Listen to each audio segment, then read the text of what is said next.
Very pleasant in the Sausalito today, low mid 70s, and man, huge crowds there. Yeah. Oh yeah, I bet. And we could expect some crowds tomorrow because this heat warning is in effect until 11 p.m. tomorrow evening. With this excessive heat, of course, comes a little bit of trouble that I want to let you know about in a few slides from this one. Let's take a look at what's happening outside in Palo Alto. That high pressure giving us those warm temperatures out there, currently 80 degrees out there at Stanford, and those clear skies. Just a few minutes away is the Obon Festival. You might see our Mike Inoue out there having a good time. We're going to see 80s to 70s, so a comfortable afternoon as they enjoy and celebrate their ancestors and just really the community. What does the rest of the evening look like for all of us? Follow along with me. 9 p.m., 91 degrees in Tracy, 79 in Fairfield, 81 in Livermore, 78 down in Morgan Hill. It'll be the immediate coastline that cools down with the effects of Carl the Fog, of course, but it could be an uncomfortable night.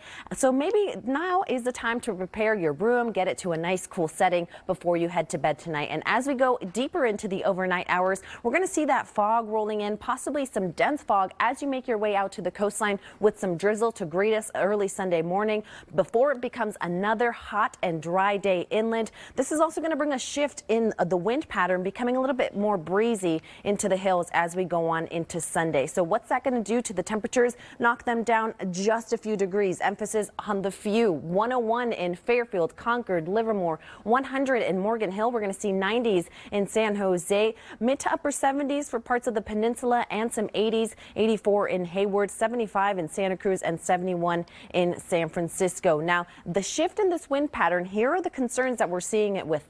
Mid-level moisture coming to us from the south is going to tap into some subtropical moisture. What this is going to do is, as we see that heat dome over the Bay Area, it's going to lift up that warm air and it's going to drag it over the coastline of the Bay Area. And what this could do, it could cause some instability in our mid to upper levels of the atmosphere. The lower parts of it are still going to remain pretty dry, so that chance of anything developing is still very minor, but it's something to keep an eye on as those winds shift. Our fuels are dry out there, and if these thunderstorms do develop and start some lightning, that could bring about some bad news. So we're definitely going to keep an eye on this as we go through the next couple of days. And I want to leave you with the 7-day forecast in San Francisco. For those of you heading out to the coastline to beat the heat tomorrow, watch out for a little bit of a breezy coast. 70s, though, remain for us as we go on into Monday, with further cooling as we go on into the week. And our inland valleys hot again tomorrow, breezy hills. We'll see some of that residual heat hanging on into Monday before we see a brief cool down as we go on into the middle of week.